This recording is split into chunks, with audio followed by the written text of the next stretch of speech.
Doctor Zakir Naik November মাসের 28 তারিখে বাংলাদেশে আসবে। উনি বাংলাদেশে আসবেন, উনি আলোচনা করবেন, কোরআনের দাওয়াত দিবেন। বাংলার মানুষ আমরা চাতক পাখির মতো শুনতে চাই। তবে আমাদের কোনো চুলকানি না থাকলেও আমাদের পাশের দেশ ভারতের চুলকানি শুরু হয়ে গেছে। তারা বিবৃতি দিয়েছে ডক্টর জাকির নায়েক বাংলাদেশে আসলে নাকি তাদের হাতে আমাদেরকে হস্তান্তর করতে হবে, কারণ ডক্টর জাকির নায়েক নাকি ভারতের একজন মোস্ট ওয়ান্টেড ক্রিমিনাল তাদের বক্তব্য অনুযায়ী। আমি আমাদের ইন্টারিম গভর্নমেন্টকে অ্যাড্রেস করে একটা কথা বলতে চাই, ডক্টর জাকির নায়েক আসবে, ভারত যতই চিল্লাক, ভারত যতই কথা বলুক, সাফ সাফ বলবেন এটা আমার মাতৃভূমি, এখানে আমার কথা চলবে, ভারতের কথা চলবে না। দুই নাম্বার কথা, ডক্টর জাকির নায়েককে ফেরত দেওয়া তো দূরের কথা, আরে আমরা চাই ডক্টর জাকির নায়েককে বাংলাদেশের নাগরিকত্ব দিয়ে এই দেশের মাটিতে রাখতে চাই। যুবক ভাইরা ঠিক কিনা বলো? এত সহজে ফিরাই দিব? আমরা আমাদের আল্লামা দেলোয়ার হোসেন সাইদি হুজুরকে হারিয়েছি, আমরা আগামীতে কোন আলেমকে বাংলার মাটির থেকে আর হারাতে চাই না। নওগাঁর ভাইরা ঠিক কিনা বলো? ভারত আমাদেরকে বলছে যদি আমরা তাকে হস্তক্ষেপ না করি, তাকে আমরা হস্তান্তর না করি, তবে নাকি আমাদের সমস্যা হতে পারে। আরে বেটা, যেই বাংলার মুসলমান স্বৈরাচারের সামনে দুই বুককে গুলির সামনে পেতে দিয়েছে, বুকের তাজা রক্ত দিয়ে শহীদ হয়ে গিয়েছে, ওই বাংলার মুসলমান জালেমকে ভয় পায় না, ভারতকে ভয় পাবে কেন বলেন না সবাই? ডক্টর জাকির নায়েককে আমরা বাংলাদেশে ওয়েলকাম জানাই এবং আমরা বিশ্বাস করি বাংলার মাটি 90% বেশি মুসলমান এই দেশে আমরা বসবাস করি। অতএব এই দেশের মাটিতে থেকে কেউ যদি ভারতকে ভয় পেয়ে, ভারতের হুমকিকে ভয় পেয়ে ডক্টর জাকির নায়েককে প্রবেশ করতে না দেয়, এটা বাংলার মুসলমান চুল পরিমাণ বরদাস্ত করতে পারবে না। আমাদের সবার স্পষ্ট কথা, ডক্টর জাকির নায়েক বলে কোনো কথা নয়। বাংলাদেশে কোনো আলেম যদি ওয়াজ মাহফিলে আলোচনা করতে গিয়ে কারো দ্বারা কোনো প্রকার বাধার শিকার হয়, আমি আজকের মাহফিলের কথাই বলতে চাই, কেউ যদি এসে মাইকটাকে এমন করে কেড়ে নেয় আর বলে যে এই ওয়াজ হবে না, সেই ওয়াজ হবে না, আমার নেতার ওয়াজ চাই, তমক ওয়াজ চাই, তার নাম হবে না, ওই কথা বলা যাবে না, ওই বদনাম হবে না, যে বাধা দিবে তার পিঠের চামড়া একটাও থাকবে না আজকের এই মাহফিলে। এটা 5 আগস্টের আগের বাংলাদেশ নয়, এটা 5 আগস্টের পরের বাংলাদেশ। এই বাংলাদেশ ইসলাম দিয়ে চলবে, আগামীর সংসদ হবে ইসলামের সংসদ, আগামীর সংসদ হবে কোরআনের সংসদ, ঠিক কিনা বলেন? আল্লাহ যেন কবুল করে, পড়েন সবাই আমিন। আল্লামা সাইদি মাঝে মাঝে বলতেন, তোমরা যারা আমাদেরকে হক কথা বলার জন্য মৌলবাদী বলে গালি দাও, আমরা কিন্তু মোটেও রাগ করি না, কারণ মৌল আসছে মূল থেকে। দেখা যাক হাঁপানিয়ার ভাইদের গলার আওয়াজ আছে না মরে গেছে, লেটস চেক ইট। আমি একটু চেক করতে চাই।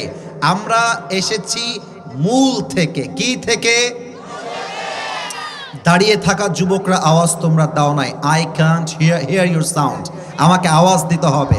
আমরা এসেছি মূল থেকে। কি থেকে? এবার আপনারা গ্রামের মানুষ, আমিও গ্রামের ছেলে, বলেন তো গাছের আগায় শক্তি বেশি না গোড়ায়? আর একটু জোরে, আগায় না গোড়ায়? উনি বলতেন তোমরা থাকো গাছের আগায়, আমরা থাকি গাছের গোড়ায়। বাড়াবাড়ি বেশি করতে যেও না, বেশি বাড়াবাড়ি করলে 16 কোটি মানুষ মিলে গাছের গোড়ায় একটা ঝাঁকুনি মারবে, মামুর বাড়ি দিল্লি গিয়ে পড়বা, দিল্লি গিয়েই তারা পড়েছে। অতএব আগামীতে ভারতের দালালি করে এই বাংলার মাটিতে কাউকে টিকতে দেওয়া যাবে না। তুই হাত তুলে বলো ঠিক কিনা? আল্লাহ যেন কবুল করে, পড়েন সবাই আমিন। আপনাদের বউ আছে কার কার? একটু হাত তুলেন। বউ আছে? বউ আছে, আচ্ছা হাত নামান। অনেকের বউ আছে আজকের মাহফিলে। এত বউওয়ালা মানুষ আগে কোনো মাহফিলে আমি দেখি নাই। এবার আমার সিঙ্গেলদের পালা, হতভাগাদের পালা, যাদের বউ নাই, সিঙ্গেল নাই, একটু হাত তোলো। ক্যামেরাম্যান জলদি ফোকাস করো। কারো বউ নাই? এ আমি বিশ্বাস করি না। হাত নামা, হাত নামা। আল্লাহ সবাইকে দিনদার নেককার বউ দিয়ে দিক, পড়েন সবাই আমিন।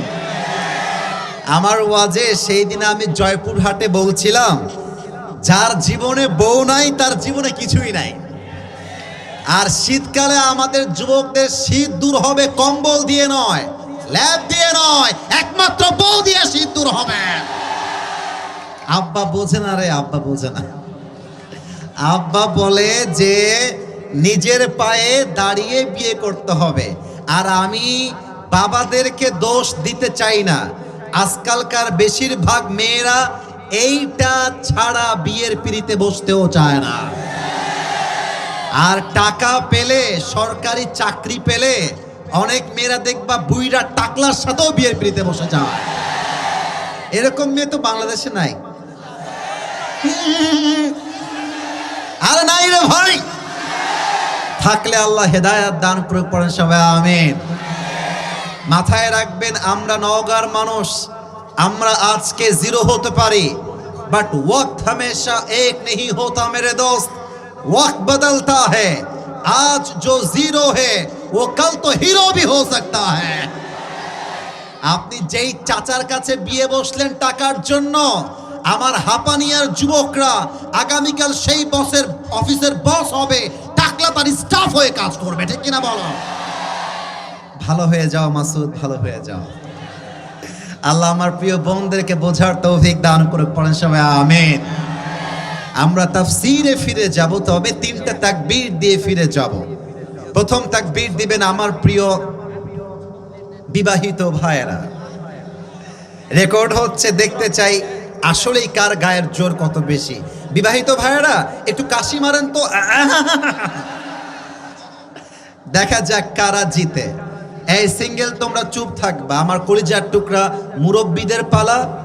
এই মুরব্বী আব্বা যান, মুরব্বী আব্বা যান, আপনার চেহারা আমার জন্য বড্ড মায়ার চেহারা। আমি আমার দাদাকে ছবিতেও দেখি নাই, চেহারা দেখবো তো দূরের কথা, ছবিটাও নাই। আমার সামনে মুরব্বীরা বসলে আমার মনে হয় আমার দাদা বসে আছে। আপনাকে আমি বড্ড ভালোবাসি আব্বা যান, আপনি অ্যাক্টিভ হয়ে যান, আপনি জাগ্রত হয়ে যান আব্বা যান। আজকের যেই ওয়াজ হবে এটা জাস্ট যুবকদের ওয়াজ নয়, যুবকদের ওয়াজ হবে, মুরব্বীর ওয়াজ হবে, মায়ের ওয়াজ হবে, বোনের ওয়াজ হবে, কলিজা ঠান্ডা করা ওয়াজ আজকে হবে, ঠিক কিনা বলেন? আমার বিবাহিত ভাইয়েরা তাকবীর দিবেন, সিঙ্গেলরা চুপচাপ। লিল্লাহি তাকবীর। আপনারা নাম্বার পেয়েছেন 65। আচ্ছা, এবার আমার সিঙ্গেলদের পালা। সিঙ্গেলরা রেডি? সিঙ্গেলরা একটা কাশি মারো। দেখা যাক আব্বা জান, আমি তো ধোকাবাজি করতে পারবো না, আমার সামনে রেকর্ড হচ্ছে, ধোকাবাজি করলেই কালকে আমি ধরা খেয়ে যাব। দেখা যাক সিঙ্গেলদের পালা। সিঙ্গেলরা তাকবীর দাও, বিবাহিত ভাইয়েরা চুপচাপ থাকতে হবে। সিঙ্গেল ভাইয়েরা নারায়ে তাকবীর। বিবাহিত ভাইয়েরা আমাকে মাফ করে দিবেন একটুর জন্য, একটুর জন্য। আজকে আমার যুবক ভাইয়েরা 75 নাম্বার পেয়ে পাস করেছে, ঠিক কিনা বলে? আচ্ছা, আর কোনো ভাগাভাগি নেই হাপানিয়ার ভাইয়েরা। এবার সবাই মিলে তাকবীর দিব, তবে একটা কাশি দিবেন এমন জোরে আমি সহ, সভাপতি সাহেব সহ, আমার ভাইয়েরা সহ কাশির ঠেলায় স্টেজ ভেঙে নিচে পড়ে যাব। দেখা যাক গায়ে জোর আছে কিনা। নারায়ে তাকবীর। আল কোরআনের আলো,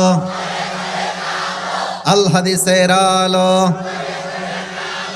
কোরআন হাদিস যেখানে, আলেম ওলামা যেখানে, হাপানিয়াবাসী যেখানে, আল্লাহ যেন কবুল করে, পারেন সবাই আমিন।